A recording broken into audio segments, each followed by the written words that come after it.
ரகசியமாக இந்த இன்டர்வியூவில் வந்து நீங்கள் வந்து எனக்கு வந்து ஒரு ரகசிய தகவலாக சொல்லுங்கள், சீசன் 2 முடியும் போது வீரப்பன் சத்தம் அதை வந்து ஓப்பனாக ரிவீல் பண்ணுறீங்களா இல்லையா?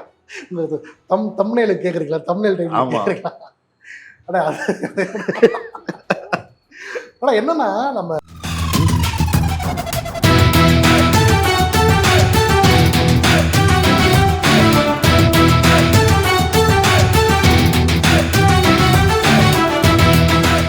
அடுத்து இதே வருஷத்தில் உங்களுக்கு இன்னொரு ப்ராஜெக்ட் வந்து மிகப்பெரிய அங்கீகாரத்தை கொடுத்துருக்கு. அதில் வந்து பார்த்தீங்கன்னா நீங்கள் ரைட்டர் இல்லாமல் கிரியேட்டராக வந்திருக்கீங்க.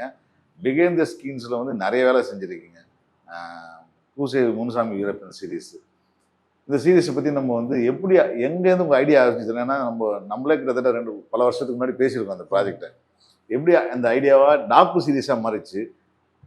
முதல்ல ஆரம்பிச்சது நக்கீரன்ட்டு ஃபுட்டேஜ் இருக்குது, எப்போ 96 எடுத்த ஃபுட்டேஜ். அதை எப்படி வந்து எஃபெக்டிவாக ஒரு ஃபார்மெட்டில் கொண்டு வரணுன்றது தான் யோசிச்சுட்டு இருந்தோம்.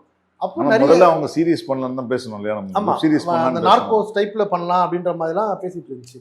ஆனால் நார்கோஸில் பார்த்தீங்கன்னா அந்த ஃபுட்டேஜ் ரொம்ப கம்மியாக தான் இருக்கும். நம்ம இதில் ஃபுட்டேஜ் தான் ஹைலைட் இல்லையா? ஸோ ஃபுட்டேஜ் அதிகமாக யூஸ் பண்ணி என்ன ஃபார்மெட்னா டாக்கு சீரீஸ் ஃபார்மெட் இது. ஸோ அந்த ஃபார்மெட்டில் போகலான்னு சொல்லி பிரபா சொன்னாங்க, இந்த ஃபார்மெட் போகிறது கரெக்டாக இருக்கும்னாங்க. அதுக்கப்புறம் தான் இதை பற்றி உட்கார ஆரம்பித்தோம். நான், வசந்த், பிரபா 3 பேர் உட்காந்து பேசிக்கான ஒரு ஐடியா இது பண்ணோம். வீரப்பன் ஃபுட்டேஜ் நாங்கள் நிறைய வாட்டி பார்த்துருக்கோம். அது பல வருஷமாக பார்த்து இருந்ததுனால 2 பண்ணோம். ஒன்று வந்து நான் வந்து அப்போ இன்னொரு நண்பர் இருந்தார், நம்ம கௌதம்னு சொல்லி உங்களுக்கு தெரியும், நம்ம எடிட்டர், ஸ்வீட் பிரியாணி எடிட்டர். அவர் தான் இப்போ இந்த டக்கர் படத்தில் எடிட்டர். ஆமாம், அவரை வச்சு அவர் கூட உட்காந்து நான் வந்து ஒரு ட்ரெய்லர் கட் பண்ணி வச்சேன். அந்த ட்ரெய்லர் தான் எங்களுடைய முதல் ஒரு விசிட்டிங் கார்டு மாதிரி. யார்ட்ட போய் டாக்கு சீரீஸ் பண்ணுறோன்னா தமிழில் டாக்கு சீரீஸா அப்படின்னு ஒரு வரும், ஒர்க் அவுட் ஆகுமான்னு கேள்வி வரும். இல்லை இது அப்படி டாக்குமெண்ட்ரினாலே வேறு மாதிரி ஒரு நோஷன் தான் இங்கே இருக்கு, அப்படி கிடையாது, ரொம்ப சுவாரஸ்யமாக இருக்குன்னு காட்டுறதுக்காக ஒரு ட்ரெய்லர் கட் பண்ணோம். அதுதான் வந்து விசிட்டிங் கார்டு. இது ஒரு ஃபர்ஸ்ட் ஸ்டெப். ரெண்டாவது இதை வச்சு ஒரு கதவாக தட்டி அதில் என்ன கட் பண்ணீங்க? அந்த அந்த அந்த டீசரில் அது இங்கே ஒரு பிச் டெக் மாதிரி கட் பண்ணீங்கல்ல, அது வந்து ஒரு ப்ராப்பர் ட்ரெய்லருங்க. அதாவது அதில் வந்து பிச் டெக் மாதிரி நான் தனியாக எழுதணும். அந்த இதில் வந்து இப்போ நீங்கள் ஃபஸ்ட் எபிசோடில் ஃபியூ இது பார்த்துருப்பீங்க இல்லையா, அந்த ஃபார்மெட்டில் தான் இருக்கும். முதல் எபிசோடில் வீரப்பனை முதல்ல காட்ட மாட்டோம், ஒரு பில்டப் கொடுத்துட்டு அப்புறம் தான் வீரப்பனை காட்டுவோம் இல்லையா. அதுதான் அந்த ட்ரெய்லர் ஐடியாவும். அங்கேருந்து தான் அந்த ஐடியா ஆரம்பித்து கொண்டு வந்துச்சு. அதில் பல பேர், பல கொலைகள், பல இதை பற்றி வீரப்பன் சொல்லுவாங்க, அப்புறம் வீரப்பன் பேசுவார். அதிலே ரொம்ப சுவாரஸ்யமான மொமெண்ட்ஸை போட்டு கட் பண்ணி தான் அந்த ட்ரெய்லர் கொண்டு வந்துச்சு. நடுவில் அந்த கேப்ஷன்லாம் போட்டு ஒரு பரபரப்பான ட்ரெய்லராக தான் இருக்கும். அதுதான் ஃபஸ்ட்டு ஸ்டெப். அதுக்கப்புறம் ஒவ்வொரு இடமா தட்டி பார்த்து கடைசியில் ஜீல இது வந்து பிச் பண்ணுற அளவுக்கான ஒரு ஸ்பேஸ் வந்துச்சு. அது நம்ம எஸ்ஆர் பிரபு சார் மூலமாக ஷாம் நம்ம காண்டாக்ட் பண்ணி வந்துச்சு. அப்போ என்ன பண்ணோன்னா நானும் வசந்தும் வந்து ஒரு ரஃப்பாக வந்து எபிசோட்ஸ் எழுதிட்டோம். முதல்ல இது வந்து 10 எபிசோடாக பண்ணலாம் அப்படின்னு ஒரு பிளான் இருந்துச்சு. ஏன்னா ஃபுட்டேஜ் இன்னும் இருக்குது நம்மகிட்ட, பல 2000 வரைக்கும் எடுத்திருக்காங்க. ஆனால் எங்களுக்கு என்னென்னா எல்லாத்தையுமே இந்த ஒரு கதையில் கொண்டு வரது ரொம்ப ரொம்ப டஃப்பாக இருந்துச்சு. மெயின் காரணம் ஃபுட்டேஜ் வந்து நம்ம ரொம்ப நிறைய இருக்குது. அதாவது 96 எடுத்த ஃபுட்டேஜ் தான் இப்போ யூஸ் பண்ணிருக்கோம். அதுக்கப்புறம் 96, 97, 98, 99, 2000 வரைக்கும் அவங்க எடுத்துருக்காங்க, இறக்குற வரைக்கும் இருக்குது. என்னென்னா எல்லாத்தையுமே முதல்ல கொண்டு வரலாம், 10 எபிசோடில் கொண்டு வரலான்றதான் இனிஷியலாக பிளான் பண்ணோம். ஆனால் அதுக்கப்புறம் அதை எழுத ஆரம்பிக்கும் போது அதை கொண்டு வர ரொம்ப டஃப்பாக இருந்துச்சு.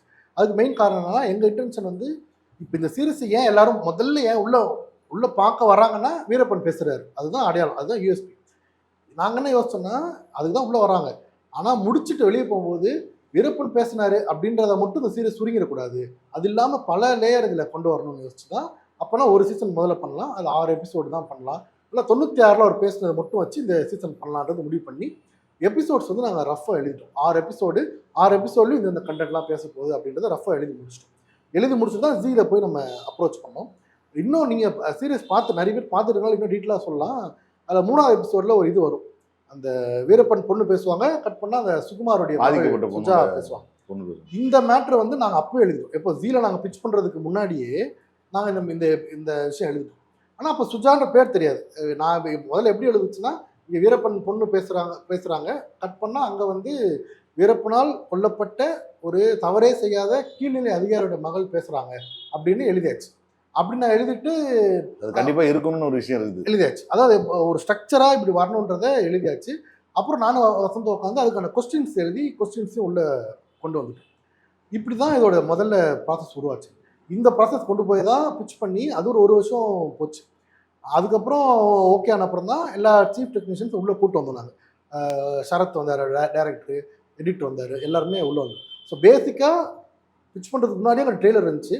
அண்ட் பிச் பண்ணுற டைமில் ரஃப் எபிசோட்ஸ் 6 எபிசோட் இருந்துச்சு. என்ன பண்ண போகிறோம், இதுதான் எண்டு வரப்போகுதுன்ற ஒரு பேசிக் ஸ்ட்ரக்சர் அப்பயே இருந்துச்சு. ஸோ இந்த பேசிக் ஸ்ட்ரக்சர் முடிச்சிட்டிங்க, பிச் பண்ணிட்டீங்க. இப்போ ஒரு ஓடிடி பிளாட்ஃபார்மில் வந்து இது வந்து முதல்ல டாக்கு சீரீஸாக பண்ணுறதுன்றதே வந்து ஒரு பெரிய ஆச்சரியமான விஷயம். இது ஒரு நல்ல டீம் அங்கே இருக்குது. அதை புரிஞ்சிக்கக்கூடிய ஷாம் மாதிரியான ஆட்கள் இருக்கிறதுனால உங்களுக்கு வந்து கரெக்டாக ஒர்க் அவுட் ஆகுதுன்னு வச்சுக்கோங்களேன். இதில் இது இது இதை இதை காட்டணும், இதை காட்டக்கூடாதுன்னு வரும்போது இப்போ வந்து வீரப்பனை வந்து பற்றி எடுக்கப்பட்ட படங்கள்லாம் ஒன்று அவர் வந்து பயங்கர மோசமான ஆள்னு ஒரு ஒரு பிம்பம் இருக்குது. இல்லாட்டா வந்து இந்த சைடில் வந்து ஆப்போசிட்டாக இருக்கிற ஒரு விஷயம் இருக்குது. இது ஏதாவது ஒரு சார்பாக தான் இருந்திருக்கு. இப்போ இதுக்கு முன்னாடி வந்த இன்னொரு வீரப்பன் சீரீஸ் கூட அப்படிதான் ஒரு சார்பாக இருந்துச்சு. பிரச்சனைகளை வந்து பெரும்பாலும் மேலோட்டமாக விமர்சிக்கப்பட்டுச்சு அந்த சீரீஸ். டெக்னிக்கலி நல்லா இருந்தாலும் கூட. இதில் நீங்கள் எழுதும் போதே நீங்கள் வந்து இதுக்கு 2 பக்கத்தையும் காட்டணும்னு முடிவு பண்ணீங்களா? இல்லை நம்ம வந்து ஒருத்தனை வந்து குளோரிஃபை பண்ணக்கூடாதுன்றதுக்காக யாராவது சொல்லிவிட்டு எழுதப்பட்டதா? இல்லை, அந்த இன்டென்ஷன் யாருக்குமே இல்லை. ஏன்னா இன்ஃபேக்ட் ஜி சைட்லையுமே அப்படி இல்லை, நக்கீரன் சைட்லையுமே அப்படி இல்லை. இன்னொன்று சொல்கிறதா இருந்தால் நக்கீரன் கோபால் சார் வந்து எங்கள்கிட்ட ஃபுட்டேஜை கொடுத்துட்டு அதுக்கப்புறம் அவங்க சீரியஸ் பற்றி ஒரு வார்த்தை கூட எங்கள்கிட்ட கேட்கல. இப்படி பண்ணுங்க பண்ணக்கூடாதுன்னு ஒரு வார்த்தை கேட்கல. கடைசியில் முடிச்ச அப்புறம் தான் அவங்க பார்த்தாங்க. ஸோ எந்தவித தலையீடுகளுமே இல்லை. நாங்கள் என்ன முடிவு பண்ணோன்னா, நடந்ததை நம்ம நேர்மையாக காமிச்சிருவோம். அது வீரப்பனை கொலைகாரன் காட்டுற விஷயமா இருந்தாலும் காமிச்சிருவோம், மறைக்க வேண்டாம். அப்படி இல்லை சில விஷயங்கள் வீரப்பனை ஹீரோவாக காட்டுற விஷயமா இருந்தாலும் காமிச்சிருவோம், மறைக்க வேண்டாம் அப்படின்றதான் இன்டென்ஷன். தவிர இதை மறைக்கணும், இதை கொஞ்சம் நம்ம ஏன்னா நம்ம ஆர்ட்ன்ற நம்ம கையில் டூல் மாதிரி தான். கொஞ்சம் இழுத்து விட்டா எப்படி வேணால் போகும் இல்லையா, அதை ரொம்ப கரெக்டாக ஹேண்டில் பண்ணுன்றதான் இன்டென்ஷன். ஸோ அவரை இப்படி போர்ட்ரேட் பண்ணோம், அப்படி போர்ட்ரேட் பண்ண வேண்டாம் அப்படின்ற இதெல்லாம் இல்லை. ஜி சைட்லேருந்தும் ப்ரெஷர் இல்லை, நக்கீரன் சைட்லேருந்தும் ப்ரெஷர் இல்லை. 2 பேருமே கரெக்டாக இருக்குன்னு சொன்னாங்க. பட் நாங்கள் பேசிக்காக என்ன யோசிச்சோன்னா, இதோட அடிப்படை இதோட ஆன்மா வந்து மக்கள் பிரச்சனையாக இருக்கணும். ஏன்னா நீங்கள் சொன்ன மாதிரி மற்ற கதைகள் நிறைய வந்திருக்கு. வீரப்பன் போலீஸ் பல கதை வந்திருக்கு. எல்லா கதைகளுமே என்ன பேசுதுன்னா வீரப்பன் வர்சஸ் போலீஸ். இப்படி தான் வீரப்பன் கதையை அப்ரோச் பண்ணிட்டாரு. ஆனால் எனக்கு நான் பார்த்த வரைக்கும் இந்த கதையில் எது நரேட்டிவ் பெர்ஸ்பெக்டிவ்னா, இது வீரப்பன் கதை போலீஸ் கதை கிடையாது. இது வந்து வீரப்பன் வெர்சஸ் போலீஸே கிடையாது. Veerappan and police versus the people. இப்படி தான் இந்த கதையை பார்க்கணும், அதுதான் கரெக்டாக இருக்கும்ன்றதான் தாட். ஸோ அந்த ஆங்கிளில் போகலான்றதான் இது அப்ரோச். நான் சொன்ன மாதிரி நான் ஒரு எபிசோடு வந்து ஒர்க் ஷாப் டார்ச்சருக்கு மட்டுமே இருக்குன்றதை நாங்கள் முன்னாடி எழுதிட்டோம். ஜீக் பிச் பண்ணுறதுக்கு முன்னாடி நம்ம எழுதி இது பண்ணிடுறோம். அதுதான் பேசிக்காக இருந்துச்சு. ஆனால் இதுதான் ஐடியாவாக இருந்துச்சு. அந்த ஐடியாவுக்குள்ள நரேட்டிவாக நம்ம போகிறதுக்கு களத்தில் போய் நாங்கள் கேட்டுக்கிட்ட சில விஷயங்கள் வந்து எங்களை ஹெல்ப் பண்ணிச்சு. அந்த பார்த்து அதெல்லாம் டிட்டர்மின் பண்ணிச்சு. இப்போ நீங்கள் ஒரு இந்த சீரீஸுக்காக எழுதுறதுன்றது உங்ககிட்ட ஃபுட்டேஜ், நீங்கள் படித்த அறிவு, நீங்கள் படித்த புத்தகங்கள், நிறைய இன்ஃபர்மேஷன்லாம் இருக்குது, பேட்டிகள்லாம் இருக்குது. இதை அந்த ஸ்பாட்டில் போய் நீங்கள் வந்து ஒரு ஒர்க் பண்ணியிருப்பீங்களே, அந்த எந்த சம்பவம் நடந்துச்சோ அந்த கிராமத்துக்கு போய் அங்கே இருக்க மக்களோட பேசியிருப்பீங்க, பாதிப்பட்டவருடைய நிறைய இன்டர்வியூஸ்லாம் எடுத்திருக்கீங்க. அது பேசும்போது இந்த ஒர்க் ஷாப் மேட்ரு பாதிக்கப்பட்டதுக்கு அதில் ஒருத்தர் பேசுவார், இவன் பிரச்சனை பண்ணால் அவன் வந்து அடிப்பான், அவன் பிரச்சனை பண்ணால் இவன் அடிப்பான், இது வந்து பிரச்சனை வந்து இவங்க 2 பேருக்குள்ள ஒரு பிரச்சனை வந்து மாட்டிக்கிட்டு அவசரப்படுறது மக்கள் தான்றது. இப்போ இந்த பாயிண்ட்டை தான் நான் கதை எடுக்கணும்னு நினைக்கிறீங்க. இந்த கோவம் தான் ஒர்க் ஷாப்பாக மாறி இருக்குமா? காரணம் இருக்கிறதுக்கு வாய்ப்பு இருக்கா? எந்த கோவம்? போலீஸோடைய கோபம். அதான் இவங்க பயந்து இவங்க இன்ஃபர்மேஷன் கொடுக்க மாட்டாங்க, ஆனால் ஹெல்ப் பண்ணுறாங்க. இதில் எனக்கு ஒரு மாற்று கருத்து இருக்குது. இது வந்து என்னோட பர்சனல் ஒப்பீனியன். என்னென்னா, நான் வந்து இது வந்து வீரப்பனுக்காக தான். வீரப்பனுக்கு ஒன்று பிரதர்ஹுட் போலீஸ்குள்ளே இருக்கும். போலீஸ்காரங்க அதாவது ஆயுதம் ஏந்திய காவல்படை வந்து ஒரே இடத்துல இருக்கும்போது ஒரு பிரதர்ஹுட் உருவாகும். அதில் ஒருத்தனை யாராவது கொண்டுட்டாங்கன்னா ஒரு வெறி இருக்கும். அதுதான் அந்த முதல் ஓப்பனிங்கில் வச்சுட்டீங்க. இது ஆகுது. ஆனால் என்னை பொறுத்தவரைக்கும் இந்த ஒர்க் ஷாப்ன்றது இது வீரப்பனை பற்றி மட்டுமே இல்லை.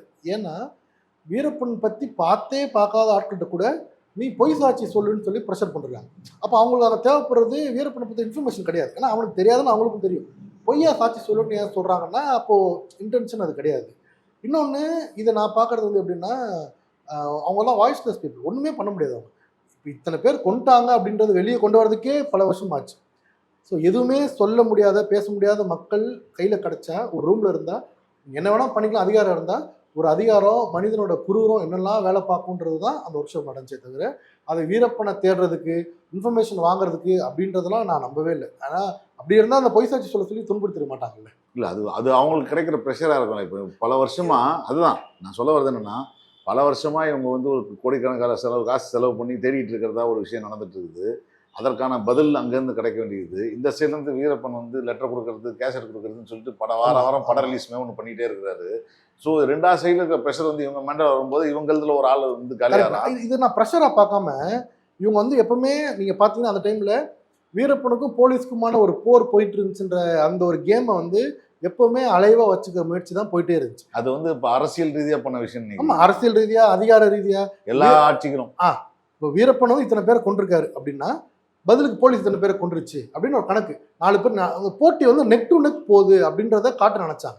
ஏன்னா இது வந்து வீரப்பன் ரைஸ் ஆவாரு, பதிலுக்கு போலீஸ் கொள்வாங்க, மாறி மாறி போகுதுன்ற அப்படிதான் போர்ட்ரேட் பண்ணவே ஆசைப்பட்டாங்களே தவிர இதுல செத்து மடிஞ்ச மக்கள் பத்தி யாருமே யோசிக்கவே இல்லை. அந்த மக்கள் நிவாரணம் கிடைக்கல, ஆபீசருக்கு தண்டனை கிடைக்கல, அதெல்லாம் நம்ம சொல்லியிருக்கோம் இல்லை. ஆனா நீங்க அந்த ஒர்க் ஷாப் பொய் சாட்சி சொல்லி அவங்களை கொன்னது காரணம் நான் அதை நியாயப்படுத்துறதுக்கு அதுவும் பேசல. ஆனா இப்போ இவனுக்கு ஒரு பக்கம் இருக்கிற மாதிரி அவன் வந்து வீரப்பன் வந்து ஒரு கதை சொல்றான். இவன் இந்த மாதிரி பண்ணான், அதை மாதிரி பண்ணான், இத்தனை ஆடை சாப்பிட்டான், அதெல்லாம் வாய் கிஞ்சிச்சுன்னு சொல்லும்போது நல்ல ஹியூமரஸா இருக்கிற மாதிரி இங்க இவங்களுக்கு என்னென்னலாம் ப்ரெஷர் வந்திருக்கும். இது ஆமா. ஆனா அது வந்து கரெக்டான ஒரு ஒரு ஒரு டிஃபென்ஸா இருக்காது. டிஃபென்ஸ் நான் சொல்ல. ஆனா இந்த மனிதனோட குரூரம் வந்து சாதாரண ஒரு அதிகாரம் இல்லாத வீரப்பனுக்கே இருக்கும்போது அதிகாரம் இருக்கணும்னு வந்து குரூரமாக யோசிக்கும். ஆமாம்மா. இன்னொன்னு நான் இப்போ நம்ம சில இன்டர்வியூஸ்ல சில பேர் சொன்னதெல்லாம் நம்மகிட்ட இருக்கு. அது நீங்கள் சொன்ன மாதிரி அங்கே போகிற போலீஸ்காரங்க எஸ்டிஎஃப் வந்து சரியான சாப்பாடு, தண்ணி, தூக்கம் இருக்காது, ஃபேமிலியோட இருக்கணும், கொசுக்கடி, அட்டைப்பூச்சி, பல விஷயங்கள் இருக்குது. பட் இது எதுவுமே வந்து அந்த மக்கள் பட்ட துன்பத்துக்கு மத்தியில் ஒரு சின்ன கிடையாது. அதனால் நம்ம அதெல்லாம் இது பண்ணோம். பட் ஆனால் அப்படிதான் எல்லா இதுலையுமே எல்லா போலீஸ் ஃபோர்ஸுமே எல்லா ஆப்ரேஷனுமே கஷ்டப்படுவோம், அது வேறு. ஆனால் அதோட விளைவு வந்து கான்சிக்வன்ஸ் வந்து இப்படிப்பட்ட கொடுமைகளாக இருக்கும்போது நம்ம அதை யோசித்து பட முடியாது. மக்களுக்காக தான் நம்ம பேசுறது. நான் வந்து டிஃபெண்ட் பண்றதுக்கோ இல்லை இது வந்து தவறுன்னு சொல்றதுக்கா இல்லை. ஆனா இந்த பக்கத்துல ஒரு விஷயத்துல வந்து அவனுக்கு எந்த விதமான ப்ரெஷர் கிடைச்சிருக்கணும். இப்போ நீங்க சம்மந்தமே இல்லாத எந்த ஒரு தவறும் செய்யாத ஒரு போலீஸ்காரனுடைய குழந்தையோட பார்க்க முடியாத ஒரு போலீஸ்காரர் வந்து போயிருக்காரு. இவரும் அந்த ப்ரெஷருக்குள்ள பாதிக்கப்பட்ட ஒரு சிஸ்டத்துக்குள்ள மாற்றம். அதான் நாங்க இந்த ஒரு விஷயம் நடந்துச்சு. ரொம்ப கான்சியஸா என்ன பண்ணோம்னா நம்ம அப்படி தேர்ந்தெடுக்கிற போலீஸ் அதிகாரி அதிகாரத்தில் இருக்கிறவராக இருக்கக்கூடாதுன்றதை முடிவு பண்ணோம். ஏன்னா அதிகாரத்தில் இருக்கிறவர் வந்தாருன்னா அவர் சில தவறுகள் பண்ணியிருக்கலாம். அப்படி அவர் தவறு பண்ண ஒருத்தரை வீரப்பன் அடிச்சிருந்தாருன்னா வீரப்பன் பக்கம் நியாயம் இருக்க மாதிரி தான் தூக்கி நிற்கும். ஆனால் அந்த இறந்து போன சுகுமார் வந்து அதிகாரத்தில் இருக்க கிடையாது. அவர் ஒரு டிரைவர், அவர் ரொம்ப நல்ல மனுஷர், ரொம்ப ஜோவியலாக ஜாலியாக பேசிட்டு இருக்கப்படுது. அவரும் அந்த அட்டாக்ல செத்துருக்காருன்றனால தான் வீரப்பன் பண்ணது தவறுன்றது வந்து அங்கே ரொம்ப அழகா ரெஜிஸ்டர் பண்ணியிருந்தீங்க. முதல்ல அந்த எபிசோடே வந்து பார்த்தீங்கன்னா அதுக்கு முன்னாடி எபிசோடு வரைக்கும் இது வந்து ஒரு ஒன் சைடான சீரீஸோ அப்படின்னு தோன்றும் போது வீரப்பனோட மகள் வந்து சொல்கிற ஸ்டேட்மெண்ட்டும் அந்த பொண்ணு சொல்கிற ஸ்டேட்மெண்ட்டும் வரும்பொழுது அதுக்கப்புறம் வந்து அந்த இவரோட அக்கா வந்து பேசினாங்க அந்த பாடியை எடுத்துகிட்டு வந்த மேட்டர் பேசும்போது ரொம்பவே வந்து எமோஷ்னல் ஆச்சு. எல்லா தவறுகளும் ஏதோ ஒரு அதிகாரத்தை வந்து இம்ப்ரெஸ் பண்ணுறதுக்காகவும் அதிகாரத்தை வந்து பிரயோகப்படுத்துறதுக்காக செய்யப்பட்ட விஷயம். இப்போ இந்த சைடில் பாம்பு வச்சு தான் அவனோட அதிகாரம்னு காட்டுறது தான். என் ஏரியாவில் நீ வந்து கிழிச்சுக்கான்றதும் இவன் அந்த கோவத்தில் கட்ட போலீஸ் பண்ணுறதும் இதுதான். ஆனால் இதில் வந்து சம்மந்தமே இல்லாமல் யாரோ பேர் வந்து காலி ஆகிட்டு போகிறாங்க. அது வந்து ரொம்ப அழகாக ரெஜிஸ்டர் பண்ண விஷயம் தான் வந்து இந்த சீரீஸை வந்து பார்க்குற பார்வை வந்து மாற்றிச்சு. இந்த சீரீஸ்க்காக நீங்கள் வந்து டீட்டெயில்டான ஒர்க் இருக்குது, கண்டென்ட் இருக்குது. முக்கியமாக சொல்லப்போனால் நீங்கள் வந்து ரீக்ரியேட் பண்ணவே முடியாத, நீங்கள் எத்தனை ஒரு சூப்பரான ஆர்டிஸ்ட் போட்டால் கூட நீங்கள் வந்து இது வெப் சீரிஸாக மாற்ற முடியாது. அந்த யூனிக் கேரக்டர் வந்து உங்களுக்கு வீடியோ இருக்குது. இந்த வீடியோஸ் வச்சுட்டு நீங்கள் வந்து நீங்கள் சொல்கிற மாதிரி 2000 வரைக்குமான ஃபுட்டேஜ் இருக்குது. இதுக்குள்ளே ஒரு கதை பண்ணுறதுக்கு உங்களுக்கு எத்தனை நாள் ஆச்சு? இது நீங்கள் ஃபுல்லாக பார்த்துருப்பீங்க, எத்தனை வாட்டி பார்த்துருப்பீங்க, எத்தனை மணி நேரம் ஃபுட்டேஜ் இது? ஆமாம். ஆனால் பேசிக்காக சொல்லும் போது எழுதும்போது வீரப்பன் ஃபுட்டேஜ் என்னென்ன இருக்குன்றதை எழுதியாச்சு. எடிட்டில் ஏற்கனவே நீங்கள் பார்த்ததுனால நாங்கள் பல வாட்டி பார்த்ததுனால பேசிக்காக மணி நேரம் ஃபுட்டேஜ் அது. ஆனால் இந்த சீசனில் யூஸ் பண்ணது 9 மணி நேரம் ஃபுட்டேஜ். இல்லை மொத்தமாக எவ்வளோ மொத்தம் நிறைய இருக்குது. இதில் நாங்கள் எடுத்துக்கிட்டது 9 hours மட்டும் போதும்னு எடுத்துக்கிட்டோம். மொத்தம் நினைக்கிற 96 வீரப்பனை போய் பேட்டி எடுத்தாங்க இல்லையா, அது 9 மணி நேரம் ஃபுட்டேஜ். அதை தான் மறுபடியும் பார்த்துருந்தால முதல் டிராஃப்ட்லாம் எழுதும்போது வீரப்பன் என்ன பேசுகிறாரு தெரிஞ்சனால வீரப்பன் பேசுகிறாரு, அடுத்து இப்பெல்லாம் பேசுகிறாங்க எழுதியாச்சு. எடிட்டில் வரும்போது நான் ஃபஸ்ட்டு எடிட்டில் கட் பண்ணதே வந்து வீரப்பன் ஃபுட்டேஜ் தான். எங்கள் எடிட்டர் ராம் பண்ணிட்டு இருக்காரு. நானும் அவரும் உட்காந்து என்ன பண்ணோம்னா இந்த 9 hours ஃபுட்டேஜ் இருக்கு இல்லையா, 9 மணி நேரத்தை 6 எபிசோடு ஏற்ற மாதிரி நான் கட் பண்ணி வச்சுக்கிட்டேன். அது எவ்வளோ தேவைன்றது எவ்வளோ தேவைன்றது கிட்டத்தட்ட ஒரு 1.5 மணி நேரம் வந்துச்சுன்னு வச்சுக்கோங்களேன். அப்ராக்சிமேட்டாக சொல்கிறேன் நான். 95 மினிட்ஸ் ஆக்சுவலாக வந்துச்சு. இப்போ அது மாறிடுச்சு. அந்த டைம் நான் சொல்கிறேன். நான் சொல்கிறது 1 வருஷம் 1.5 வருஷம் முன்னாடி அப்படி கட் பண்ணி வச்சுக்கிட்டேன். அப்படி வச்சதை வச்சு தான் எபிசோடு எழுத முடிஞ்சுச்சு. இப்போ வீரப்பன் வந்து இங்கே ஆரம்பித்து இப்போ உதாரணம் ஃபஸ்ட் எபிசோடில் அவருடைய பிறப்புலேருந்து ஆரம்பித்து முதல் கொலை வரைக்கும் சொல்கிறாருன்றதை கட் பண்ணியாச்சு. இதை வச்சு தான் நாங்கள் வந்து ரிசர்ச்சுக்கு ஆட்களை பிடிக்கணும். இந்த கதைக்குள்ளே பேசக்கூடிய ஆட்கள் தான் வேணும். கேள்விகள் அப்படி தான் தயாரிக்கணும். ஃபிக்ஷன் அதை வச்சு தான் எழுதணும். ஸோ இந்த மாதிரி கட் பண்ணியாச்சு. ஸோ எடிட்டில் முதல்ல பண்ணது வந்து நான் இதை தான் கட் பண்ணேன். அதுக்கப்புறம் கதையாக ஃபார்ம் பண்ண சொல்கிறீங்க இல்லையா, இதில் வந்து நல்ல விஷயம் என்னென்னா, நான் நல்ல கேள்வி என்னென்னா, கதையாக ஃபார்ம் பண்ணுறது வந்து டாக்குமெண்ட்ரி சீரிஸை பொறுத்த வரைக்கும் எடிட்டில் தான் நடக்கும். ஆமாம், ஏன்னா பேசுனது இருக்கும் வருது. நான் என் ரோலையும் நான் எப்படி டிஃபெண்ட் பண்ணுவேன்னா, நான் ஒரு 30-40% தான் பேப்பரில் எழுதினேன். மிச்சம் எழுதுனது வந்து எடிட்டிங்கில் தான் எழுதுனேன். ஸோ என் ரோல் நான் டிஃபெண்ட் பண்ணுறது வந்து நான் என் லேப்டாப்பில் எழுத ஆரம்பித்து எடிட்டர் லேப்டாப்பில் எழுதி முடிச்சேன்னு சொல்லி தான் நான் டிஃபெண்ட் பண்ணிப்பேன். ஏன்னா அந்த எப்போ வரைக்கும் பேப்பர் எழுத முடிஞ்சுன்னா, வீரப்பன் ஃபுட்டேஜ் கட் பண்ணியாச்சு, அதை வச்சு பேப்பரில் எழுதுறோம். ஷூட் பண்ண ஆரம்பிச்சாச்சு. ரிசர்ச், அதாவது ஊரில் போய் மக்களை பேசி இன்டர்வியூ வர ஆரம்பிச்சிச்சுல, அது வர அதுக்கப்புறம் நீங்கள் பேப்பர் எழுதி பிரயோஜனம் இல்லை. ஏன்னா நாங்கள் அதோட இது ரொம்ப காத்திரமாக இருக்குது, அதிகமாக இருக்குது. இன்னொரு மேட்டர் என்னென்னா, நாங்கள் ஒன்று எழுதுறோம். அதாவது வீரப்பன் ஃபுட்டேஜ் வருது, அதை ஒரு கலர் ஒரு ஷேட் போட்டு நான் எழுதிடுவேன். கீழே நான் என்ன எழுதுவேன்னா, இப்படி ஒருத்தர் இப்படி சொல்கிறாரு, இப்படி ஒருத்தர் இதை சொல்லணும், ஒரு ஜேர்னலிஸ்ட் இதை சொல்லணும், அட்வைஸ் சொல்லணும் அப்படின்றத நான் எழுதிடுவேன். அதுக்கப்புறம் இன்டர்வியூ போவோம் இல்லையா, இன்டர்வியூ போய் ஷூட் பண்ணிட்டு வரும்போது நம்ம நினச்சதே சொல்லியிருக்க மாட்டாங்க, டோட்டலாக வேறு ஒன்று சொல்லியிருப்பாங்க. யாருமே நம்ம நினச்சது அப்படியே சொல்ல மாட்டாங்க. எதுலையுமே இதை ஃபேப்ரிகேட் பண்ணவே இல்லை. ஏன்னா இதுதாங்க வேணும், நீங்கள் பேசுங்க அப்படின்னு கேட்டு வாங்கவே இல்லை. என்ன வந்துச்சோ அப்படி தான் இது பண்ணி வச்சுங்களேன். ஸோ வர பேப்பரில் எடிட் பண்ணுறது, பேப்பரில் எழுதுறது பிரோஜனம் இல்லை. அதுக்கப்புறம் நான் என்ன பண்ணேன்னா, அப்படியே எடிட்டில் போய் உட்காந்து வீரப்பன் ஃபுட்டேஜ் இருக்குது, இல்லை ரிசர்ச் இன்டர்வியூஸும் நாங்கள் பிரிச்சுக்கிட்டோம். அதாவது 3 இன்டர்வியூ இதில் 3 ஃபுட்டேஜ். ஒன்று ஒரிஜினல் ஃபுட்டேஜ் தனி, அப்படின்னா 4 அதுவும் சேர்த்தா. வீரப்பன் ஃபுட்டேஜ் தனி, அதை கட் பண்ணி முடிச்சாச்சு ஃபஸ்ட் எடுத்துன்னு. 2வது ரிசர்ச் இன்டர்வியூ, அதுதான் ஊரில் போய் கிராமத்துக்கு போய் மக்களை ஷூட் பண்ணிட்டு வந்தது ரிசர்ச் இன்டர்வியூ 2. 3வது மெயின் இன்டர்வியூஸ், நாங்கள் வச்சுக்கிட்ட பேர், அதாவது என்ராம் சார், நக்கீரன் கோபால் சார் சொல்லி ஸ்டேஜ் பண்ணப்பட்ட லைட் பண்ணப்பட்ட இன்டர்வியூஸ் இருக்கு இல்லையா, அதில் 4வது ஃபிக்ஷன். இப்போ இந்த 4 தான் வீடியோ கட்டுன்னு வச்சுக்கோங்களேன். இப்போ வீரப்பன் ஃபுட்டேஜ் வந்துருச்சு, ரிசர்ச் இன்டர்வியூஸ் போய் எடுத்துகிட்டு வந்துட்டோம். இது 2ஐயும் வச்சு நான் எடிட்டர் கூட உட்காந்து ஒரு ஸ்ட்ரக்சர் நான் ஃபார்ம் பண்ணேன், ஒரு ஸ்டோரி டெல்லிங்கை ஃபார்ம் பண்ணி. மேட்ரு என்னென்னா, அடுத்தடுத்து வரப்போகுது, பட் ஆனால் இதுலேயே ஒரு ஸ்ட்ரக்சர் ஃபார்ம் பண்ணாதான் அது எடுபடுன்றது எனக்கு ரொம்ப நம்பிக்கை. அப்படி ஒரு 6 எபிசோடுக்குமே ஒரு பேசிக்கான ஒரு ஸ்ட்ரக்சர் ஃபார்ம் பண்ணியாச்சு. அதுக்கப்புறம் மெயின் இன்டர்வியூஸ் வந்துச்சு. அப்புறம் அதை உள்ளே கொண்டு வந்து இந்த 3 இன்டர்வியூ வச்சு மறுபடியும் ஒரு இது ஃபார்ம் பண்ணியாச்சு. இந்த டைமில் வந்து என்னாச்சுன்னா, அவங்களாம் வந்து ஃபிக்ஷன் ஷூட் போயிட்டு இருந்துச்சு, அந்த ரிக்ரீட் பண்ணப்பட போயிட்டு இருந்துச்சு. வசந்த் சரத்லாம் அங்கே ஷூட் பண்ணிருப்பாங்க, நான் வந்து இங்கே ராம்பூர் எடிட் பண்ணிருப்பேன். ஸோ இவங்க ஷூட் முடிச்சுட்டு வரதுக்குள்ளேயும் ஒரு எபிசோடுக்கு இதெல்லாம் சேர்த்தா தோராயமாக ஒரு 7 hours 8 hours வச்சுக்கோங்களேன். நான் என்ன பண்ணேன்னா, ஒரு 45 to 50 minutes இதை கொண்டு வந்துட்டேன். இப்போ நீங்கள் பார்க்குற ஒரு ஸ்ட்ரக்சர் இருக்குல்ல, அந்த ஒரு ஸ்டோரி டெல்லிங் இருக்குல்ல, அதை வந்து 45 minutes 50 minutes கொண்டு வந்தாச்சு. அப்படி கொண்டு வந்த எபிசோட்ஸை தான் எல்லாருமே பார்த்தாங்க, நம்ம டீமே பார்த்துச்சு. இன்னும் மொத்த ஃபுட்டேஜ் பார்க்கறதுக்கான டைமும் சூழலும் இல்லை. ஸோ இந்த 45 minutes ரெடி பண்ணி வச்சுட்டோம். இதுக்கு பேரலா இங்க ஒருத்தர் வந்து எழுதி டைரக்ட் பண்ண வேண்டியது, ஆன்லைன் டைரக்ட் பண்ண வேண்டியது. ஆமா, கிட்டத்தட்ட இந்த வேலையில அப்படிதான் நாங்க பிரிச்சுட்டோம். ஒருத்தர் வந்து ஷூட் பண்ணிட்டு இருந்தாரு, ஒருத்தர் எடிட் பண்ணிட்டு இருந்தோம், அந்த மாதிரி பிரிச்சுட்டோம். இது பண்ணி, ஸோ நான் சொன்ன மாதிரி கதை உருவாகிறது வந்து எடிட்டில் தான் உருவாச்சு. ஸோ பை திஸ் இந்த டைமில் வந்து எடிட்டில் 6 எபிசோடுமே உருவாயிடுச்சு, ஃபிக்ஷன் இல்லாமல். எங்கள் டார்கெட்டே என்னென்னா, எனக்கும் எடிட்டர் ராமுக்கும் ஃபிக்ஷன் வந்தால் சுவாரஸ்யம் கூடும், மியூசிக் வந்தால் சுவாரஸ்யம் கூடும், சவுண்ட் மிக்சிங் என்னென்னமோ வரப்போகுது சவுண்ட் எஃபெக்டில், அது இல்லாமலே இது எடுபடணும். எடுபட்டுச்சுன்னா அந்த சீரீஸ் வெற்றி. இல்லை அது வந்தால் தான் அது நிற்கும்னா அது ஒர்க் அவுட் ஆகாது. இதுதான் இன்டென்ஷன். நான் அதனால தான் ரொம்ப ஷார்ப்பாக கட் பண்ணோம். நாங்கள் டீம்லேயே கூட ஏன் இப்போ இவ்வளோ ஷார்ப்பாக கட் பண்ணுறீங்கன்னா, இல்லை எல்லாமே வந்துலாம் ஒர்க் அவுட் ஆகாது அப்படின்னு சொல்லி தான் பண்ணோம். அப்படி வந்து ஃபிக்ஷன் வரதுக்கு முன்னாடியே நான் 45 நிமிஷம் கட் பண்ணி பார்க்கும்போது, இப்போ நீங்கள் பார்க்குற 90-95% வெர்ஷன் வந்துருச்சு. அதுலேயே எங்களுக்கு அதுலேயே ஹேப்பி. அப்புறம் ஷரத் ஃபிக்ஷன் எடுத்து வந்தப்புறம் நானும் ஷரத் உட்காந்து ஃபிக்ஷனை உள்ளே வச்சு ஒரு சின்னதாக ஒரு அடுத்த வெர்ஷன், அந்த அடுத்த வெர்ஷன் நான் சொல்கிறது கண்டென்ட் அப்படியே இருக்கும், குட்டி குட்டி என்ஹான்ஸ்மெண்ட் பண்ணோம். அப்புறம் ஃபைனல் கட்டில் நான், ஷரத்து, ஷாம் வந்தாப்புல. அதுவும் ஏஸ்தட்டிக் என்ஹான்ஸ்மெண்ட் இருக்குது தெரியுமா, மியூசிக்காக ஒரு ஷார்ட் டியூரேஷன் வந்து ஒரு 4 செகண்ட் வந்து 5 செகண்டாக போடுவோம், 5 செகண்ட் 2 செகண்டாக மாற்றுவோம், அண்ட் கண்டென்ட்டில் குட்டி குட்டியாக கை வைப்போம். அப்படி சின்ன சின்ன என்ஹான்ஸ்மெண்ட்லாம் பண்ணி முடிச்சிச்சு. ஸோ இதோட எப்படி எழுதப்பட்டுச்சு, கதை உருவாச்சுன்னு கேட்டிங்கன்னா, இப்படி தான் கதை ஆரம்பிச்சு எழுதப்பட்டது. ஃபுட்டேஜை கட் பண்ணுறது ஆரம்பிச்சு எல்லாத்தையும் கட் பண்ணி முடிக்கும் போது தான் கதை இப்போ உருவாச்சு. நீங்க இந்த உங்களுக்கு இந்த வீரப்பன் மேட்டர் வந்தபோது நீங்க சின்ன பையனா இருந்திருப்பீங்க. ஆமாவா? இப்போ வந்து இந்த வீடியோவை, இந்த அரசியலை அந்த காலகட்டத்தில் எமோஷன் இல்லாம தள்ளி நின்று பார்க்குறீங்க. இப்போ எனக்கு வந்து நான் என்னுடைய இளைஞர்களாக இருக்கும்போது ஸ்கூல் படிக்கிற காலத்தில் வந்து நீங்க பார்த்துருப்பீங்க. இது பார்த்த விஷயமா இருக்குது இல்லையா? இது அப்போ வந்து ஒரு எமோஷன் இருக்கும். 7 மணிக்கு இன்டர்வியூ போகிறாங்கன்னா ரோடே கலையாயிரும்.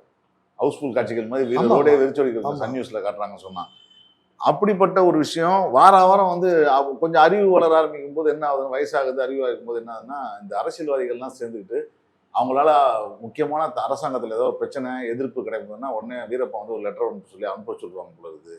உடனே அந்த பிரச்சனைலாம் தீவிரம்லாம் மாறி வீரப்பன் பிரச்சனை தான் ஓடிட்டு இருங்க எல்லா இடத்துலையும்.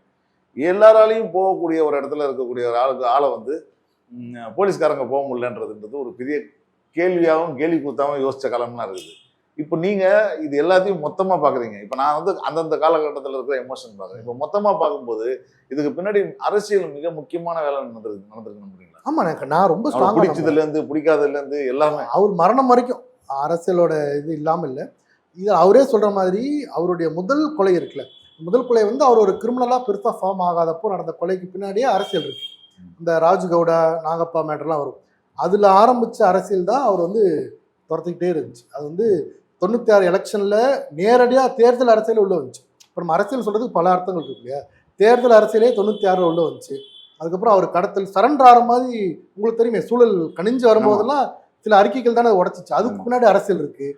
அவர் மரணத்துக்கு பின்னாடி எல்லாத்துக்கு முன்னாடி அரசியல் இருக்குது. அதான் அவருடைய கதையை வந்து அது பின்னாடி இருக்க அரசியல் இல்லாமல், அரசியல் மட்டும் இல்லை, பல அதிகார லேயர்லாம் ஒரு வலை பின்னல் மாதிரி, அது இல்லாமல் அவர் கதை இல்லவே இல்லை. இப்போ வீரப்பன்ற ஒருத்தர் வந்து அவர் என்னதான் பவர்ஃபுல்லாக இருந்தாலும், என்னதான் அப்பாவியாக இருந்தாலும், அவர் வந்து காட்டில் தனியாக சுற்றுறாள்.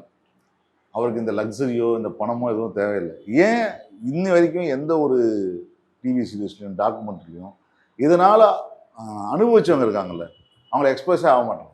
ஆனால் அது யாருக்கும் தெரிய வாய்ப்பே இல்லைண்ணா. என்னன்னா இப்போ நம்ம இப்போ போய் 93 94 அவர் இப்போ அன்னைக்கு இருக்கும்போது நேரடியாக அந்த ஆட்கள் வந்திருப்பாங்க, சொல்ல மாட்டாங்க, சொல்றதுக்கு பயம் இருக்கும், அரசாங்கம் எல்லாம் இருக்கு. இன்னைக்கு வந்து காலம் தாண்டி போச்சு. இல்லை, நிறைய மிடில் மேன் தான். இப்போ வீரப்பன் நேரடியாக வாங்கவங்கள்ட்ட போய் சப்ளை பண்ணல. இப்போ இவர் தான் வீரப்பன்னா, நான் வீரப்பன்றதை நான் வாங்கி உங்கள்கிட்ட கொடுப்பேன், நீ ஒருத்தர் கொடுப்பீங்க, அது ஒருத்தர் போய் சேரும் இல்லையா? ஏகப்பட்ட மிடில் மேன் இருந்தாங்க. வீரப்பன் நேரடியாக இந்த பையர்கிட்டலாம் டீல் பண்ணல. ஸோ இதை ட்ராக் பண்ணுறதா இருந்தால் அப்போ ட்ராக் பண்ணிருக்கலாம். ஏன்னா அதுலேயே இந்த மோகன்குமார்னு ஒருத்தர் சிபிஐ தோழர் சொல்லுவார், அந்த ஃபாரஸ்ட் டிபார்ட்மெண்ட்டு போலீஸ் டிபார்ட்மெண்ட் ஒத்துழைப்பு இல்லாமல் வீரப்பனோட சொல்லி கூட கடத்திட முடியாது. அப்போ அவங்க தான் செக் போஸ்ட்டை திறந்து விட்டால் தானே வண்டி போகும். இன்னும் அவர் ஃப்ளைட்டில் நீர்மூழ்கி கப்பல்லாம் வச்சுருந்தார், ஹார்பரில் தான் கரெக்டாக தான் போகுது. அப்போ ட்ராக் பண்ணியிருந்தாங்கன்னா பிடிச்சிருக்கலாம். பட் இப்போ வந்து அது டூ லேட். அந்த டைமில் ட்ராக் பண்ண அதுதான் நிறைய பேர் கேள்வி கேட்குறாங்க இல்லையா? வீரப்பன் மட்டும் நோண்டிகிட்டே இருந்தாங்க, எங்கே போச்சு அந்த தந்தத்தை யார் வாங்கினா, சந்தனக்கட்டை யார் வாங்கினான்றது ஏன் அப்போ பிடிக்கல அப்படின்றதான கேள்வி. எனக்கு இந்த சீரீஸ் பார்க்கும்போது முழுசாக, இப்போ அன்னைக்கு பார்த்ததை விட நீங்கள் முழுசாக பார்க்கும்போது அதுக்கப்புறம் வந்து பழைய விஷயங்கள்லாம் ரீகலெக்ட் பண்ணி நடந்த சம்பவங்கள், அவர் வந்து கொடுத்த அரசியல் ஸ்டேட்மெண்ட்டுகள்லாம் இருக்குது இல்லையா? அதெல்லாம் பார்க்கும்போது கிட்டத்தட்ட ஒரு திடீர்னு கிடைத்த வெளிச்சத்தில் வந்து நிறைய நம்ம கோமாளித்தனமான சில வேலைகள்லாம் பண்ணுவாங்க இல்லையா? அவர் ஸ்மார்ட்டாக இல்லாத வேலை, அந்த மாதிரி அரசியல் சூழ்ச்சியில் வந்து மாட்டிட்டாருன்னு தோணுது அவங்களுக்கு. ஆமாண்ணா, எனக்கு என்னன்னா, ஏன்னா அவர் அரசியல் ஆசையோ இல்லை பதவி ஆசையோ இல்லை, ஆனால் அதுக்கு ஒரு காலத்துக்கு அப்புறம் வந்து அவர் வந்து இந்த பதவி, நான் இந்த இந்தியா மாற்றும் ஜனாதிபதி ஆகும் ரேஞ்சுக்கெல்லாம் பேச ஆரம்பிச்சதுன்றது. ஆமாம், அதாவது ரொம்ப ப்ராக்டிக்கல் இல்லாத பல விஷயங்கள். அவர் வந்து பிரதமராக ஜனாதிபதி வரும், பிரதமர் வரும் அப்படிலாம் சொன்னார்.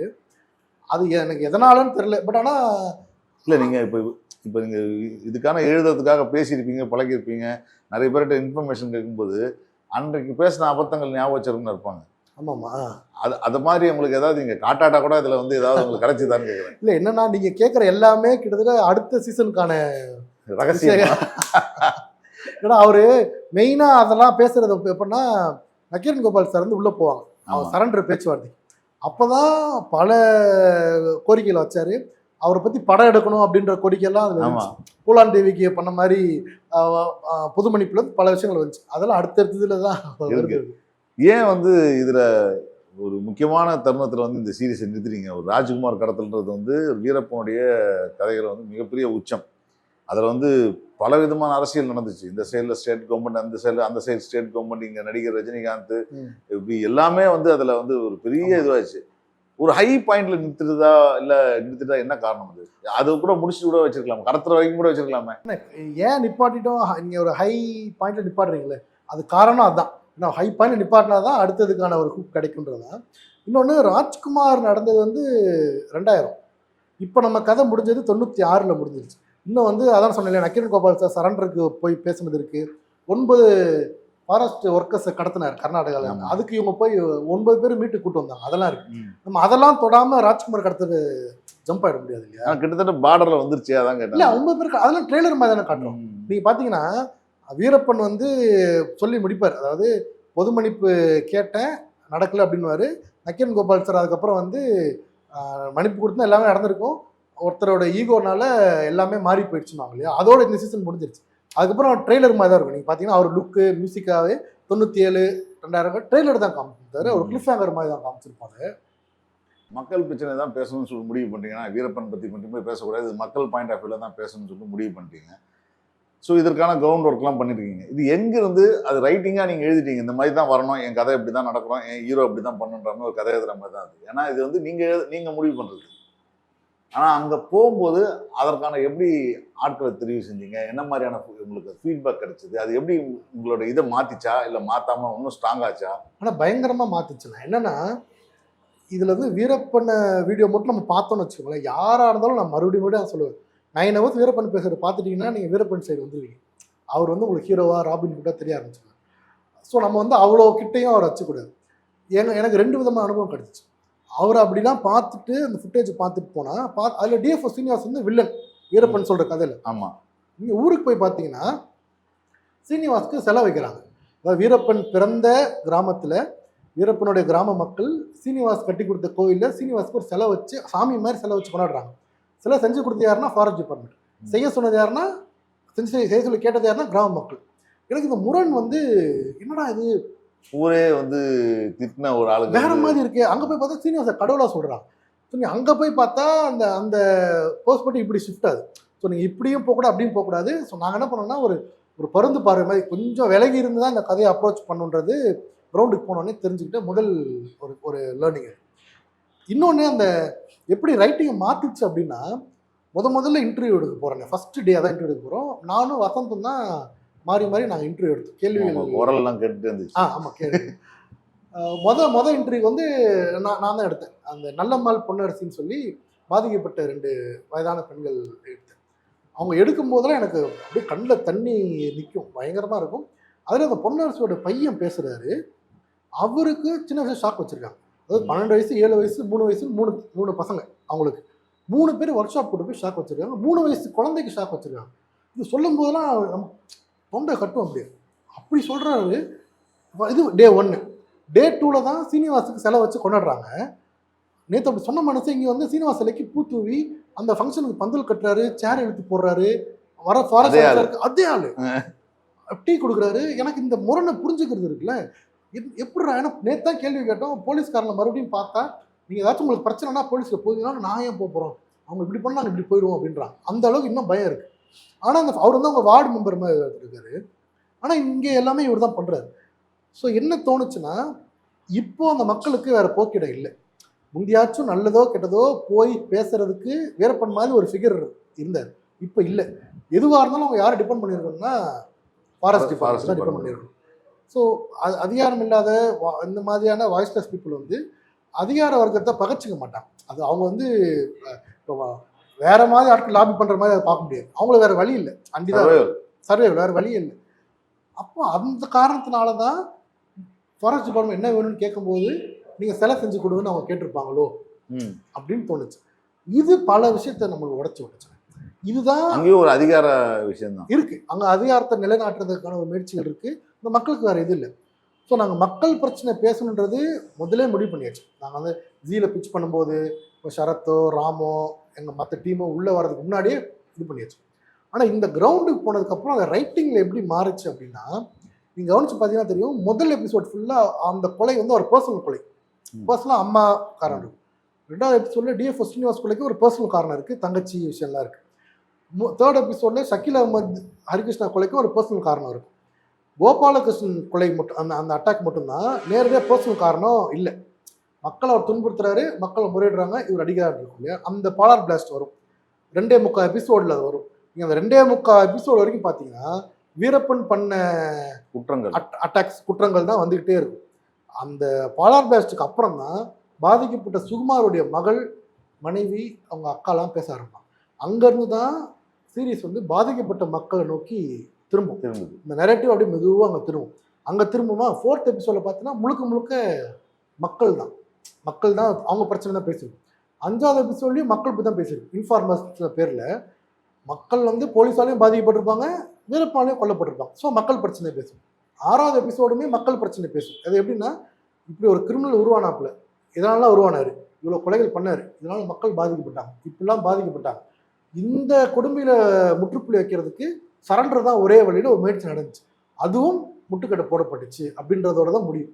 ஸோ நெரேட்டிவாக இதோட ஸ்ட்ரக்சர் வந்து இப்படி தான் எழுதப்பட்டுச்சு. இது வந்து அந்த கிரவுண்ட்லேருந்து போன கிடைச்ச விஷயங்களால தான். இன்னொரு விஷயம் வந்து, இப்போ இந்த சீரீஸ் இருக்குல்ல, இது டாக்கு சீரியஸ்ன்னு கொண்டு போய் நீங்கள் பேசும்பொழுது எந்த மாதிரி முதல்லேருந்து அப்ரோச் பண்ணி, எனக்கு தெரிஞ்சு ஒரு 1.5-2 வருஷத்துக்கு இது வந்து பிச்சாவே அலைஞ்சிங்க. எந்த மாதிரியான கருத்துலாம் சொன்னாங்க? இது விளங்காது, இது உருப்படாது, இந்த மாதிரிலாம் யாரும் பார்க்க மாட்டாங்க, அப்படிலாம் இருக்கும்ல. நிறைய அதான் என்னடா, முதல்ல தமிழில் ஒரு டாக்கு சீரீஸை பார்க்க மாட்டாங்க, ஒர்க் அவுட் ஆகாது அப்படின்ற ஒன்று தான் இருந்துச்சு. இன்னொன்று, பொதுவாகவே டாக்கு சீரீஸ்னால் கொஞ்சம் ஸ்லோவாக இருக்கும் அப்படின்ற ஒரு இதாக இருக்குது.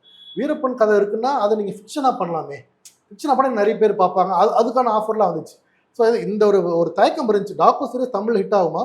அண்ட் வீரப்பன் கதையை வந்து டாக்கு சீரீஸை பண்ணுறது, அதில் வீரப்பன் கதைனாலே கான்ட்ரவர்சி, அதில் நக்கீரன் வருதுன்னா இன்னும் கான்ட்ரவர்சி, அந்த பயம் வருது. அது எல்லாமே வந்துச்சு.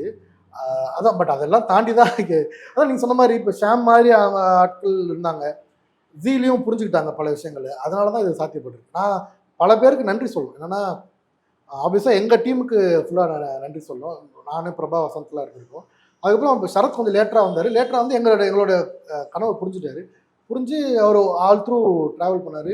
ஃபிக்ஷன் ரொம்ப சூப்பராக எடுத்து கொடுத்தாரு. அதுக்காக அவர் ரொம்ப பெரிய தேங்க் பண்ணோம். அப்புறம் ஜி டீமு அவங்களோட சப்போர்ட் பயங்கரமாக இருந்துச்சு.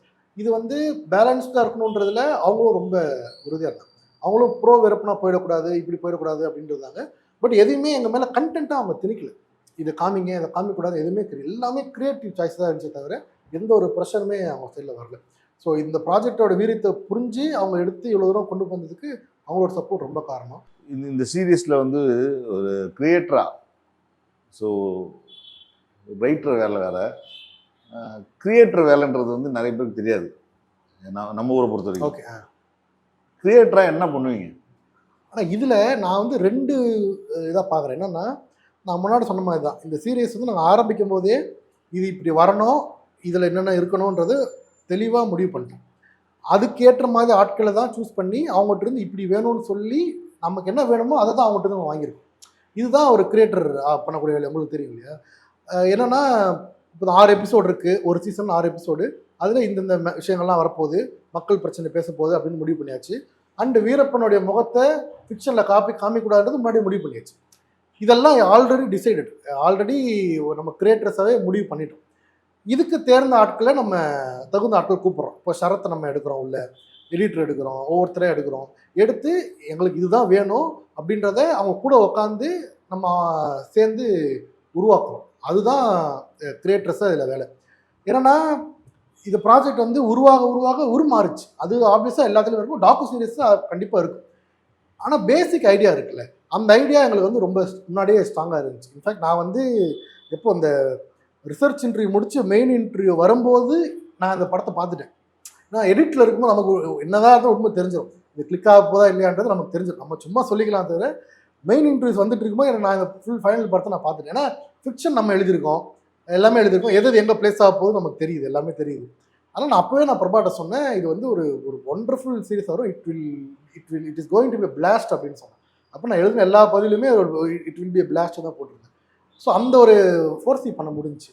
இதுதான் வேணும்னு நம்ம முடிவு பண்ணி எடுத்ததுனால அதுதான் இங்கே கிரியேட்டர்ஸோட வேலை. இது ஒரு மசாலா படம் மாதிரியான ஒரு விஷயமா படம் ப்ரெசென்ட் ஆயிடுச்சு இல்லையா? அது நான் மசாலா படம்னு நான் சொல்ல மாட்டேன்.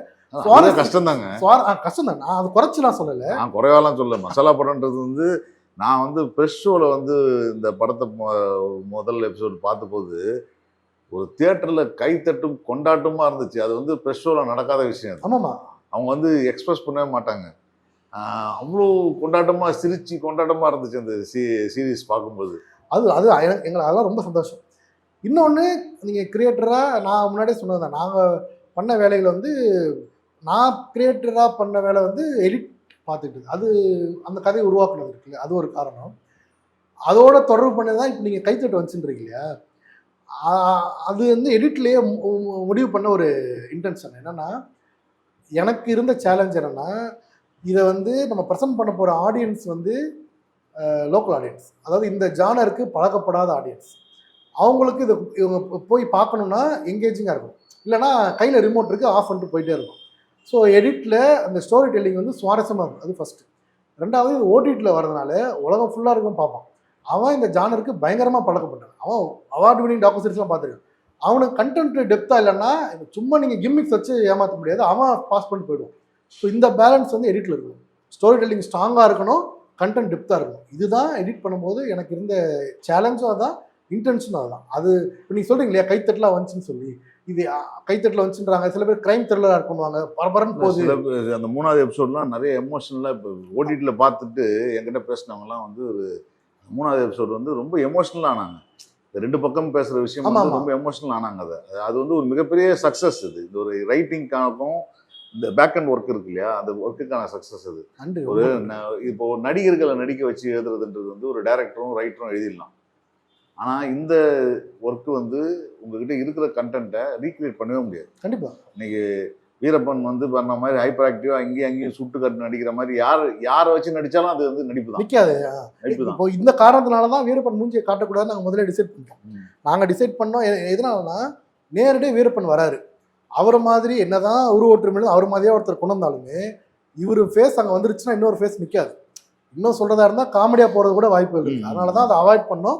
அதை முடிவு வந்து இப்போ நான் சரத்தில் சொன்னப்பறம் அவருக்குமே அது புரிஞ்சிச்சு, ஏன் சொல்கிறேன்னு புரிஞ்சு அவருமே அதை ரொம்ப ஸ்ட்ராங்காக இது பண்ணார். இந்த விஷயம் நிறைய எமோஷனலாக இருக்குன்னு சொல்கிறீங்க இல்லையா, இந்த 3rd எபிசோட நீங்கள் பாராட்டும் போது இந்த பாராட்டுக்கு முக்கியமான விஷயம் வந்து வசந்துக்கும் போகணும். ஏன்னா அவர் தான் எங்கள் டீமோட ரிசர்ச் ஹெட்டு. நான் சொன்ன மாதிரி எழுதியாச்சு, இப்படி ஒரு ஆட்கள் வேணும், வந்தால் சூப்பராக இருக்கும்னு ஃபீல் பண்ணி எழுதியாச்சு. அது எழுதுறது ஓரளவுக்கு வந்து கற்பனை தான். என்னதான் இருந்தாலும் நம்ம கிரவுண்ட் ஒர்க் இருக்குது, ஐ மீன் நக்கீரன் ஆர்கைவ்ஸ்லாம் இருக்குது, பட் எழுதியாச்சு. ஆனால் அந்த மாதிரி ஆட்களை தேடி கண்டுபிடிக்கிறது வந்து கஷ்டம் இல்லை. அதுக்கு வசந்த் அண்ட் அவங்க டீமில் இருந்து சுப்பு சார், ஜீவா சார்னு சொல்லி நக்கீரனுடைய சீனியர் ரிப்போர்ட்டர்ஸ் 2 பேர் இருந்தாங்க. அவர் தான் இப்படிப்பட்ட ஆட்கள் வேணும்னா அவரை கொண்டு போய் அப்படிப்பட்ட ஆட்கள்கிட்ட நிப்பாட்டுறவங்க வந்து அவங்க. ஏன்னா அவங்களுக்கு அந்த கார்டு வந்து நல்ல பழக்கம், பயங்கரமான பழக்கம். ஏன்னா அங்கே தான் அவங்க தான் சுப்பு சார் தான் வீரப்பனை முதல்ல போய் பார்த்துட்டு இருந்தாலும், ஜீவா சார் வீரப்பனை பார்த்துருக்காரு, அந்த கதையை அவர் தான் கவர் பண்ணார். ஸோ இப்படி ஆட்கள் வேணும்னா நேரடியாக கூட்டு போகக்கூடிய அளவுக்கு ஆக்சஸ் அந்த கார்டில் இருந்துச்சு. ஆனால் அந்த மாதிரி பல பேர் கட்டுவாங்க. நாங்கள் வீரப்பனால் கொல்லப்பட்ட அதிகாரி ஃபேமிலி வேணும்னா அவங்க ஒரு 3-4 ஃபேமிலியை காட்டுவாங்க. அவங்ககிட்ட இருந்து நம்ம கதைக்கு இப்போ ஒரு ஸ்கிரிப்ட் எழுதிய ஸ்கிரிப்டை தான் வசந்தெல்லாம் வச்சிருப்போம், எல்லார் கையிலும் இருக்கும். அதுக்கு யார் தேவை அப்படின்னு ஐடென்டிஃபை பண்ணி கொண்டு வரது இருக்குல்ல, அது பெரிய டாஸ்க். வசந்த் வந்து அதை பண்ணார். ஸோ இந்த ஒட்டுமொத்த டாக்கு சீரீஸ்க்குமே ரிசர்ச்சோட வேல்யூ ரொம்ப முக்கியம். அதுக்கான பாராட்டு வந்து வசந்த், சுப்பு சார், ஜீவா சாருக்கு பெரிய அளவில் போகணும். இந்த சீரியஸோடைய வெற்றி வந்து உங்களுக்கு வந்து மிகப்பெரிய வெற்றி. எனக்கு தெரிஞ்சு தமிழில் இந்த மாதிரியான இது வீரப்பனை பற்றி 1000 பேர் 1000 விதமாக படம் எடுத்திருந்தாலும் இது வந்து டு த டவுன் காமன் பீப்புளுக்கு ரீஜினல் சீரியஸ், இது ரீஜினல் கண்டென்ட். இன்னைக்கு இது எந்த லாங்குவேஜில் பார்த்தாலும் இது கனெக்ட் ஆகும். அந்தந்த மக்களுக்கான ஒரு போராளியோ உணவத்தை இந்த மாதிரி கொலைக்காரனோ உணவத்தை கனெக்ட் பண்ணிக்கலாம். இந்த வெற்றி உங்களுக்கு வந்து அடுத்த எபிசோடுக்கு வந்து உங்களுக்கு இன்னும் பயத்தை கொடுத்துருதா, இல்லை வந்து அதெல்லாம் இதோட சூப்பராக இருக்குது என்கிட்ட கண்டென்ட் இருக்குன்னு நினைக்கிறீங்களா? கண்டென்ட் இருக்குது. அடுத்த சீசனுக்கான ஒரு ஸ்ட்ரக்சருமே நம்மகிட்ட இருக்குது. அண்ட் எனக்கு ரொம்ப ஓப்பனாக சொல்கிறதா இருந்தால், நான் ஒன்றும் இதுவாலாம் சொல்லலை, எனக்கு இது சீரீஸ் ரொம்ப நல்லா வரும்ன்றது நான் ரொம்ப ஸ்ட்ராங்காக நம்பினேன். நான் தான் சொன்னேன் இல்லையா, நான் வந்து சீரீஸை பார்த்துட்டேன், எடிட்டில் இருக்கும்போதே ஃபைனல் எப்படி வரும் பார்த்துட்டேன், ரொம்ப நம்பினேன் நான். அது வந்து இது ஒரு பிளாக் பஸ்டர் சீரீஸாக வரும்ன்றது நான் ரொம்ப உறுதியாக இருந்தேன். அது நடந்திருக்கு. ஆனால் அதை விட பெருசாக நடந்திருக்குன்றதான் நமக்கு சந்தோஷம். அடுத்த இதில் வந்து ரெஸ்பான்சிபிலிட்டி கூடி இருக்குது. லிட்டரலாக பயம்லாம் இல்லை, ஆனால் ஒன்று வழக்கமாக இது ஒன்று தூக்கி வச்சு கொண்டாட்டாங்கன்னா அடுத்து நம்ம இன்னும் பயங்கர கேர்ஃபுல்லாக இருக்கணுன்ற ஒரு ஒரு இது இருக்குல்ல. ஏன்னா இது எதிர்பார்ப்பா, இது என்ன பிரச்சனைனா இந்த சீரிஸ் பார்க்கும்போது எப்படி என்ன இருந்துட போகுது அப்படின்றது எண்ணத்துல தான் பார்ப்பாங்க. ஆமாம், எதிர்பார்ப்பே இல்லை. எதிர்பார்ப்பாக இல்லாத போது அது எது காட்டினாலும் நமக்கு வந்து வாவ் ஃபேக்டர் வந்துடும். இப்போ எல்லாம் வாவில் நிற்குது. இப்போ அந்த வாவ் திறந்தது வந்து மூடுறதா வேணாமன்றது இன்னும் இருக்கு. இது நக்கீரன் கோபால் சார் சொன்னாங்க, ஃபர்ஸ்ட் சீசனோட செகண்ட் சீசன் உங்களுக்கு ரொம்ப டஃப்பாக இருக்கும் அப்படின்னு சொன்னாங்க. ஏன்னா முதல் சீசனில் யாருமே இதை பார்த்தே இல்லை. ஆமாம், அவங்களுக்கு புதுசு வந்தோன்னு அப்படின்னு சொல்லி பயங்கரமாக இது பண்ணிட்டாங்க. ரெண்டாவது சீசனில் அவன் முதல்ல பார்த்துட்டான், பார்த்து எக்ஸ்பெக்டேஷன் அதிகமாக இருக்கும், வீரப்பனையும் அவன் பார்த்துட்டான். ஸோ அதை தாண்டி பயங்கரமாக வேலை செய்ய வேண்டியிருக்குன்றது அவங்களும் சொன்னாங்க. சேலஞ்ச் நிறைய இருக்குங்க. அதே மாதிரி அதில் கதையாகவும் நிறைய இருக்குது, இன்டென்சிட்டி வந்து அதிகமாக இருக்கும். அந்த பொலிட்டிக்கல் ஹீட்டும் அந்த அந்த கதைகள் அதிகமாக இருக்குது, சேலஞ்சும் இருக்குது. எனக்கு வந்து ரகசியமாக இந்த இன்டர்வியூவில் வந்து நீங்கள் வந்து எனக்கு வந்து ஒரு ரகசிய தகவலாக சொல்லுங்கள். சீசன் 2 முடியும் போது வீரப்பன் செத்ததை வந்து ஓப்பனாக ரிவீல் பண்ணுறீங்களா இல்லையா? தம்ப்நெயில கேட்குறீங்களா? தம்ப்நெயில் கேட்குறீங்களா?